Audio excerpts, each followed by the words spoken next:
네, 안녕하십니까. 방금 소개받은 손화철입니다. 가톨릭 대학교 보건의료경영대학원 개원을 축하드리고 이렇게 중요한 자리에 제가 서게 되어서 매우 영광스럽게 생각합니다.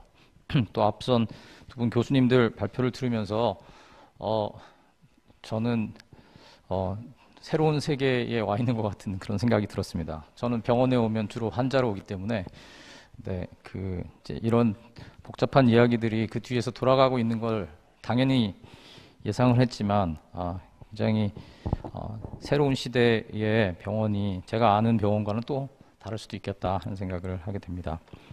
네, 저는 오늘 앞서 주신 말씀들과는 조금 다른 이제 말씀을 많이 드려야 될 것 같습니다. 먼저, 그 기술 철학, 제가 전공하고 있는 기술 철학에 대한 소개를 간단히 드림으로써 제가 그 이후에 드리게 될 말씀들의 배경으로 삼고자 합니다. 그래서 그 다음에 이제 첨단 기술이 우리의 어떤 의미, 우리가 생각하고 말하는 것들에 어떤 의미에 어떤 변화를 주는가 하는 것들을 한번 생각을 해보고 그 다음에 오늘 이 모임의 주제에 대해서 조금 더 말씀을 드리도록 하겠습니다. 네, 먼저 기술 철학의 이제 역사적 배경입니다. 현대 기술에 대한 철학적 물음은 매우 최근에 시작이 되었습니다. 철학은 굉장히 오래됐고 기술은 사실 철학보다 더 오래됐습니다만 기술에 대해서 철학이 이야기를 관심을 가지게 된 것은 최근에 기술이 엄청나게 빠른 속도로 발전하면서부터입니다. 그래서 그 19세기 산업혁명 때가 되어서야 철학자들이 기술이 굉장히 중요하구나 하는 생각을 하게 되었고 그 이전까지는 기술이 중요하다는 것을 인지하기가 굉장히 힘들었습니다. 왜냐하면 발전이 너무 느려서 그 엄청난 그 기술의 그 여파를 한 시대 안에 경험할 수가 없었기 때문입니다. 그러나 이제 19세기 이후에 기술 발전이 엄청나게 빠르게 이제 진행이 되면서 그것이 인간의 기본적인 사고와 어떤 역량들의 변화를 준다는 것을 알게 됐고 기술이 가장 중요한 인간의 문제로 떠오르게 되었습니다. 그렇죠. 제가 이제 늘 농담처럼 이야기하는데 철학은 가장 중요한 것만 다루기 때문에 이제 기술 철학의 시대가 왔다라고 이야기를 하고 합니다. 이런 이야기를 가장 잘 설명해 준 사람이 한스 요나스라는 사람입니다. 이 사람 말하기를 오늘날 기술은 인간에 관한 모든 문제에 침투해 있다. 다시 말해서 기술은 인간이 지구상에서 영위하는 삶의 핵심일 뿐만 아니라 삶을 위협하는 문제가 되었다. 그렇기 때문에 기술은 철학의 문제이며 이른바 기술 철학이라고 하는 것이 성립하게 된다. 네, 이런 기조로 이제 기술 철학이 20세기 전반부에 시작이 되면서 지금까지 크게 약 3가지 정도의 흐름이 이제 있었습니다. 물론 뭐 여러 가지 다른 방식으로도 설명이 가능하겠습니다만 제가 간단하게 말씀을 드리도록 하겠습니다. 먼저는 고전적 기술 철학이라고 부르는 이제 철학자들입니다. 이분들은 핵폭탄이 터진 다음에 굉장히 충격을 많이 받고 기술이 사람한테 좋은 건 줄 알았는데 사람을 파괴하는 데도 엄청난 역량을 발휘하는구나 하는 것을 이제 알게 되면서 굉장한 충격에 빠졌습니다. 그래서 기술이 현대 기술이 특별히 인간을 비인간화하고 그다음에 인간 호모 사피엔스를 위협하고 있다라는 그런 위기감을 표시를 했습니다. 이 기술이 통제가 되지 않고 정신없이 발전을 하는데 이제 이러다가는 인류가 정말 큰 위기에 처하게 되겠다 하는 어떤 경고의 메시지들을 많이 이제 날렸습니다. 그런데 그런 입장들이 어느 정도 뭐 핵폭탄 이후에 그 지식인 사회에서는 어느 정도 수용이 되었지만 그러나 이제 시간이 지나면서 과연 정말 기술이 그렇게 막 나갈 수가 있는 것인가? 기술이 도대체 기술이 문제라는데 무슨 기술을 이야기하는 거냐 하는 이제 그런 반론이 제기되기 시작합니다. 그 반론을 제기한 사람들을 경험으로의 전환을 시도했다라고 이야기하는데 이분들은 기술에 대해서 막연하게 비판을 하지 말고 무슨 기술을 이야기하는 건지 그 기술이 과연 어떤 방식으로 발전했는지를 구체적으로 좀 이야기를 해보자 라고 이야기를 합니다. 그러면서 결국 우리가 기술이 막 발전할 때 우리가 뭐 이런저런 문제가 생긴 건 맞지만 우리가 그 기술 발전을 잘 컨트롤하면은 인류에게 좋은 방식으로 이것을 이제 이끌어 갈 수 있다라고 이제 주장을 했습니다. 이게 사실은 우리가 통상적으로 가지고 있는 기술에 대한 이해로 어떻게 보면 다시 돌아갔다고 할 수 있겠습니다. 그래서 기술을 민주적으로 운영을 해야 되고 기술이 사람의 삶에 영향을 많이 미치니까 그 영향을 많이 받는 일반인들도 전문가와 함께 거기에 어느 정도 참여할 수 있는 길을 열어야 된다라는 이야기를 이제 하기 시작합니다. 아까 그 신광수 교수님 말씀하시면서 이제 이 기술을 사용하는 사람 혹은 사용의 대상이 되는 사람들의 입장들, 일반인들의 입장들도 경영에서 이제 고려가 되어야 된다고 하셨는데 이제 그런 입장들이 이제 여기에 반영이 된 것입니다. 그다음에 최근에 와서는 포스트 휴머니즘이라는 이제 전혀 새로운 흐름이 이제 등장하기 시작합니다. 근데 이 흐름은 기술이 계속 발전하면서 인간이 이제 과거와는 다른 존재로 다시 태어나게 된다. 다시 구성된다라고 이야기를 하면서 약간의 기대를 가집니다. 사실 오늘 여기서 말씀하신 여러 가지 이제 의공학들을 사용을 하게 되면은 사람의 일부가 기계로 대치가 되기도 하고 많은 이제 기술들이 사람에게 적용이 됩니다. 그러면은 이제 어느 순간부터는 이게 진짜 자연적인 사람인지 아니면 일종의 하이브리드 반 로봇 반 사람인지 이제 알 수 없게 되는 이제 상황이 오는데 기술이 계속 발전해 나가면서 이전의 인간과는 근본적으로 질적으로 다른 포스트 휴먼이 등장할 수도 있겠다 하는 이야기들을 이제 하기 시작합니다. 이런 가능성들은 물론 어느 정도 경우에 따라서는 약간 과장된 경우도 없지 않습니다만 사람들은 이제 이 새로운 가능성에 대해서 계속 이야기를 하고 이게 우리 인간의 기존의 인간 이해를 어떻게 바꾸고 있는가에 대해서 논의를 하고 또 어떤 사람들은 이제 미래 기술이 엄청 발전하면은 영원히 살 수도 있겠다. 뭐 이제 이런 이야기를 하는 사람들조차 생기게 되었습니다. 네, 뭐 이런 여러 가지 그 이제 기술 철학의 흐름들을 이제 간단히 말씀을 드렸고, 그러나 오늘의 주제는 이게 아니기 때문에 다음에 그 주제로 넘어가서 말씀을 드리도록 하겠습니다. 기술과 의미입니다. 기술은 진공 상태에서 개발되지 않습니다. 그 말씀은 뭐냐 하면은 우리가 이제 이야기를 하다 보면 다른 건 그대로 있고 기술만 딱 발전하면은 굉장히 우리가 잘 살게 될 것이다 라고 생각하는 경향이 있습니다. 그러나 기술은 그냥 진공 상태에서 발전하는 게 아니라 여러 가지 정치적, 경제적 맥락 안에서 발전을 하고 그게 일단 개발이 되고 나면은 그 맥락을 또 다시 바꿉니다. 그래서 또 그 맥락에 따라서 처음에 생각했던 것과는 다른 방식으로 기술이 사용되거나 그 다음에 처음에는 생각하지 못했던 새로운 맥락들이 생겨나기도 합니다. 의료 기술의 경우도 마찬가지여서 의료 기술을 통해서 우리가 이제 새로운 가능성들을 열고 병을 치료하고 사람들을 낫게 하고 하는 모든 과정들이 있는데 그것을 통해서 결과적으로 일어나는 새로운 사회 현상이 있고 사회적인 결과들이 있습니다. 그래서 이제 의미 체계가 변한다. 이제 그렇게 이제 말씀을 드리는데요. 예를 들면 이런 겁니다. 핵 발전을 하게 되고 그 다음에 이제 핵 발전을 하고 나면은 이제 사용 후 해결료가 나오게 되는데 그것을 이제 처리를 해야 됩니다. 이제 그런 과정들을 거치다 보면은 이제 사용 후 해결료는 10만 년 동안 안전하게 보관해야 된다고 하거든요. 근데 10만 년 전은 우리 인류는 잘 알지도 못하는 일이고 기록도 없는 옛날입니다. 그런데 앞으로 10만 년 동안 안전하게 해야 된다는 말을 우리가 하기는 하는데 사실은 이제 우리가 감당할 수 없는 이야기를 사실 하고 있는 것이죠. 그러니까 시간인 우리가 컨트롤할 수 있는 혹은 컨트롤하거나 장담해줘야 되는 시간이 훨씬 더 늘어난 것입니다. 과거에 비해서.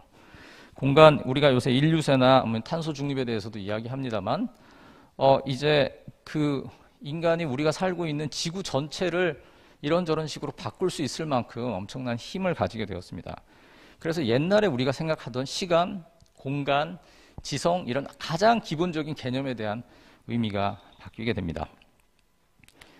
그런데 그 생로병사의 문제도 마찬가지입니다. 당연히 이제 의료 기술이 발전하면서 우리가 지금까지 가지고 있던 사람들이 오랫동안 가지고 있던 생로병사의 가장 기본적인 개념들도 조금씩 바뀌기 시작했습니다. 그래서 옛날에는 아기를 낳지 못하는 게 뭐 엄청난 저주라고 생각했지만 지금은 의학적인 문제라고 생각합니다. 옛날에는 심장사가 그냥 죽음이었지만 지금은 뇌사를 이야기를 해야 됩니다.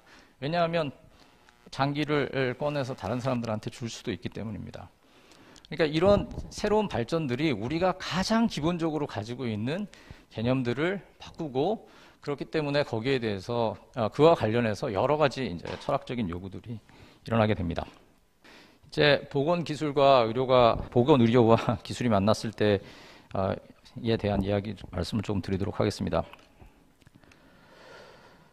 기술 철학에서는 보건의료 분야를 특정해서 연구하는 경우가 별로 없습니다. 저도 이번 발표를 준비를 하면서 기술 철학에서 ICT에 대해서 이야기를 하고, 또 생명기술이나 인공지능 기술에 대해서도 이야기를 하는데, 물론 생명기술이 보건의료와 연결이 되어 있겠습니다만, 그런데 보건의료 분야가 매우 특별하고 굉장히 흥미롭다고 생각을 하게 되었습니다. 왜냐하면 보건의료는 1차적으로 사람을 대상으로 할 수밖에 없고, 또 이 기술을 지금 이제 많이 이용하게 되었지만 그 의료의 역사는 매우 길어서 의사가 누구며 의사가 무엇을 해야 된다 하는 것에 대한 굉장히 뚜렷한 생각들이 있습니다. 그것을 모두가 지금 이제 공유하고 있는지는 모르겠습니다만, 자고로 의사는 이래야 된다, 저래야 된다 하는 생각들이 굉장히 사회적으로 강하게 이제 있는 편입니다. 또 단순히 기술에서 이야기하는 사용성 편의의 문제가 아니라 이게 생로병사의 문제와 직결되어 있기 때문에 굉장히 철학적이고 종교적인 이해와 기술의 문제가 아주 이상하게 얽혀있는 특별한 분야라고 할 수 있겠습니다. 그래서 첨단 의료기술의 발전은 보건의료 분야 자체가 가지고 있던 고유의 특성이 있는데, 그 특성에 대해서 다시 생각하게 만듭니다. 앞서 두 분의 교수님께서 발표하시고 또 앞서서 인사 말씀을 하실 때에도 저는 이제 흥미를 가지고 열심히 들었는데, 거기 미세하게 이 기존의 어떤 보건의료가 가지고 있던 기존의 어떤 특성과 지금 새로운 시대, 기술 시대가 우리에게 요구하는 것들에 대한 그 어떤 조화가 필요하다는 사실을 이제 계속해서 언급하시는 것을 들을 수가 있었습니다. 굉장히 그 오래된 물음들이 있습니다. 물론 이 물음이 전체는 아니겠습니다. 그러나 이제 제가 그냥 육하원칙에 의해서 간단하게 생각나는 대로 적어봤습니다. 누가 언제 어디서 무엇을 어떻게 왜, 이렇게 했을 때 보건의료에 대한 여러 가지 이제 생각들을 할 수 있습니다. 의사의 역할은 무엇인가? 언제까지 치료할 것인가? 병원은 무엇을 하는가? 치료라는 게 뭔가? 어떤 방법으로 치료할 것인가? 궁극적인 목적이 무엇인가? 라는 것을 이야기하는데, 이 물음들에 대해서 전통적인 의료에서는 이 물음이 사실은 그냥 역할이 뭔가? 라고만 물어볼 수 있는 게 아니라 역할이 무엇이어야 하는가? 라고 굉장히 그 규범적으로 우리가 물어보고, 거기에 대해서 마치 우리가 규범적인 대답을 가지고 있다는 것을 전제해서 우리가 의학 활동을 해왔습니다. 그러니까 의료 행위의 궁극적인 목적은 사람을 살리는 것이고, 사람을 살리는 것이어야 하고, 그 위에 다른 활동을 해서는 안 된다라는 식의 규범적인 그런 생각들을 많이 당연히 했습니다. 자, 이것들이 각각 의료인, 의료의 목적, 또 병원, 의료 기술 등에 대한 이제 각각의 그 어떤 요소들과 같이 이제 연결이 되어 있습니다. 그런데 이 물음들을 우리가 이제 다시 묻게 됩니다. 이제 보건의 분야로 가게 되면 치료의 주체가, 물론 치료의 제1선에 있는 것은 의사지만 그 책임을 누가 지느냐 했을 때 기업 혹은 국가가 되기도 합니다. 또 언제 치료를 중단해야 되는가 하는 문제가 과거보다 훨씬 더 첨예한 문제가 되기 시작합니다. 또 의료가 산업이 된다면, 아까 여러분들이 의료와 산업이 서로 모순되는 것처럼 생각하는 경향이 있다 말씀하셨는데, 실제로 많은 사람들은 그렇게 생각을 할 것입니다.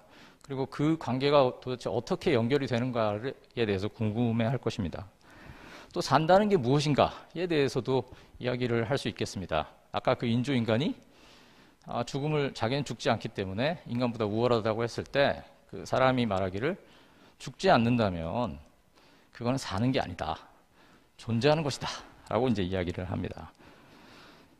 또 어떤 기술을 받아들일 것이고, 과연 의료의 목적이 과거와 동일한가 하는 물음들을 우리가 물을 수 있겠습니다. 나아가서 아까 요소들로 가지고 얘기를 한다면, 지금 의료 거버넌스나 의료 경영의 문제가 사실은 이 여러 가지 문제들에 다 굉장히 밀접하게 연결되어서 고려가 되어야 될 것입니다. 네, 이 슬라이드가 깨져서 죄송합니다.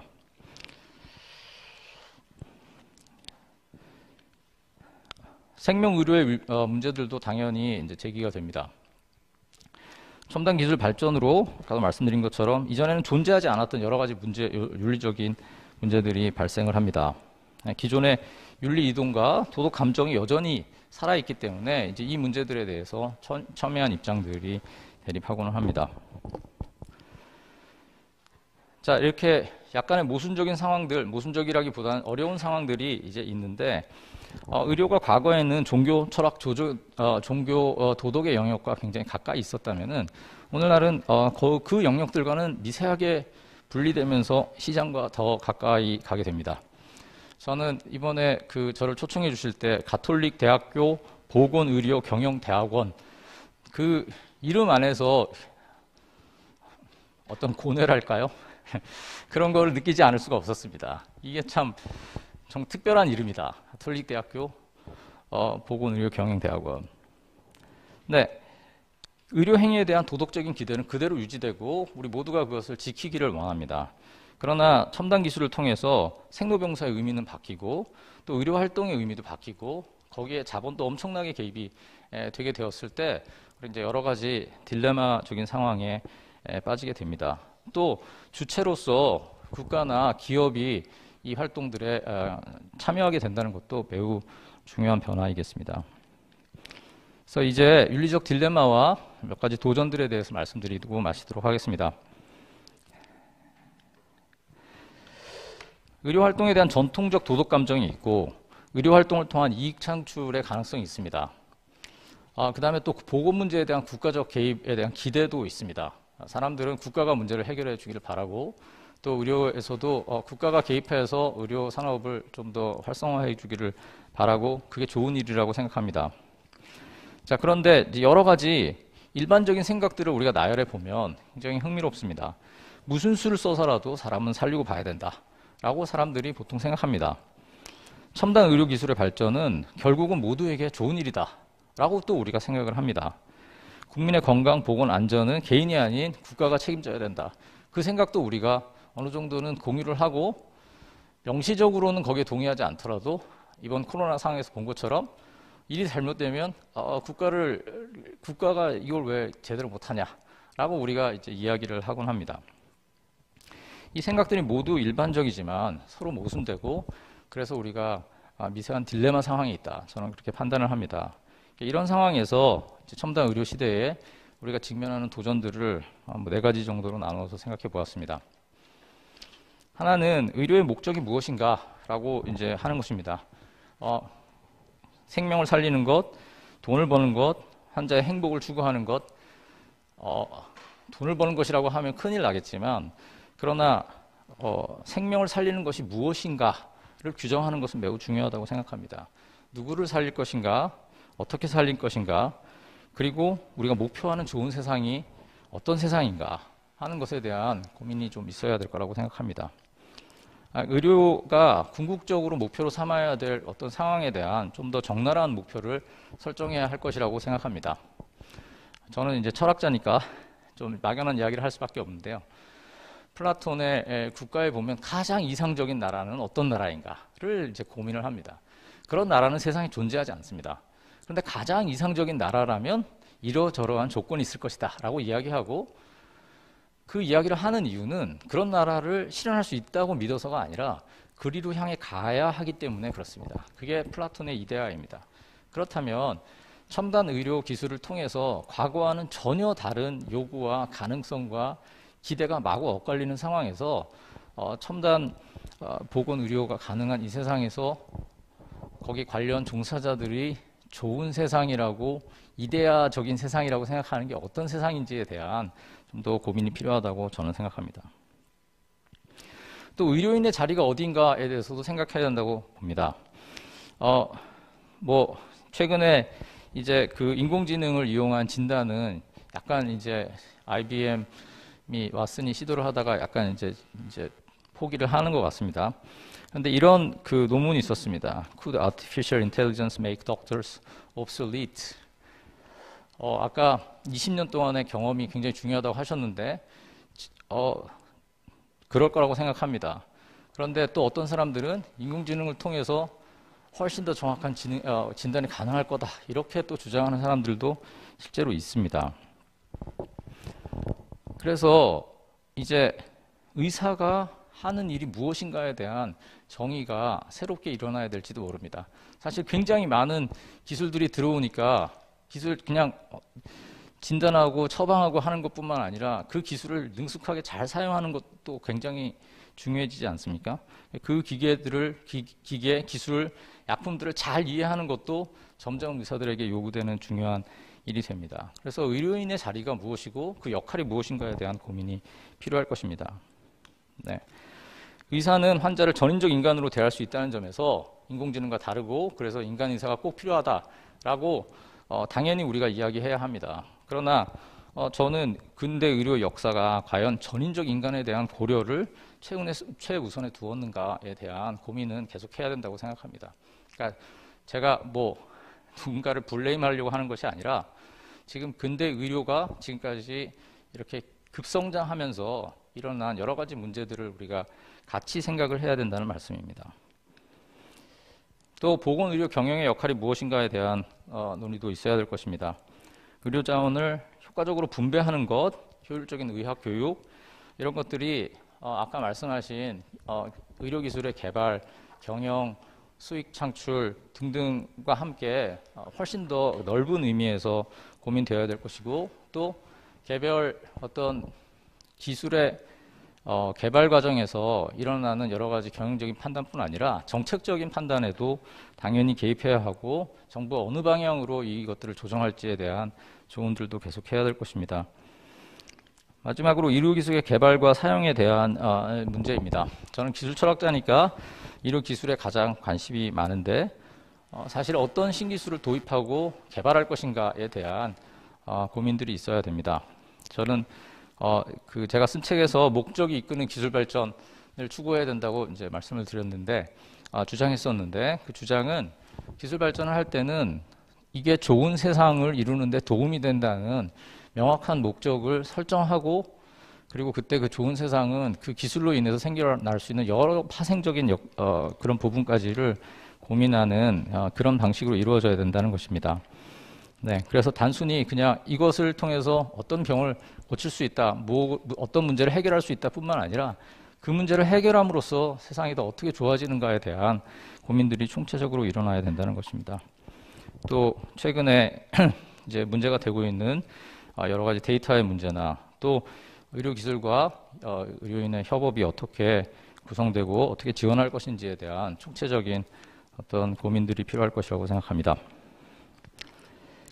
네, 오늘 저는 기술 철학의 흐름에 대해서 간단히 말씀을 드리고 기술이 진공 상태에서 개발이 되는 것이 아니라 어떤 맥락을 중심으로 이루어지며 그것이 새로운 맥락을 만들고 의미 체계를 만든다는 말씀을 드렸습니다. 또 첨단 의료 기술이 생로병사의 의미를 바꾸고 고유의 철학적 문제뿐 아니라 실천적 물음을 제기한다는 사실도 말씀드렸습니다. 네, 이상 마치겠습니다. 감사합니다.